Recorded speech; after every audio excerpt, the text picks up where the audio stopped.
الالتزام، انا اللي كنعرف الالتزام هو الواحد كيلتزم من راسو وكيبعد على الاضواء.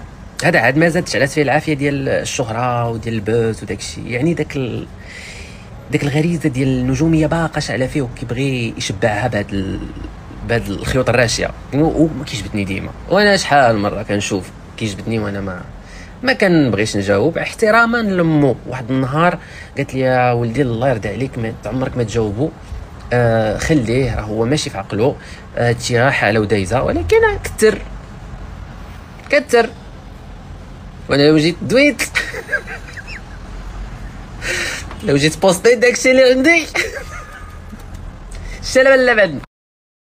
وبالاضافه هذاك الفكر التطرفي كيخاطب غير اصحاب العقول الضعيفه، اصحاب الخشليع في الدماغ.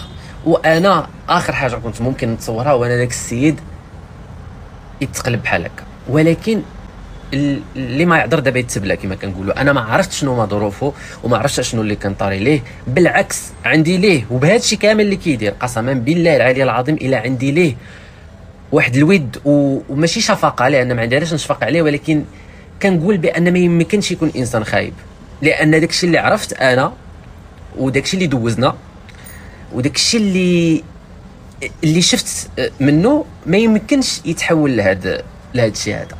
فوالا ما عرفتش شنو نقول، وانا ما باغيش نكون خايب، ما بغيتش نكون خايب الصراحه. الله الانسان اللي متقي او اللي متدين كنظن بان ما خصوش يكون كيهضر بديك الاساليب الطايحه الزنقاويه المسخه في السطوريات.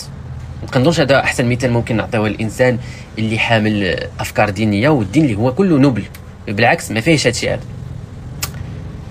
وفي موضوع الرجوله اودي ما خصنيش نهضر، راه ما خصنيش نهضر. فمي حيت كتاتاكيني وراه فريمون كنفرح.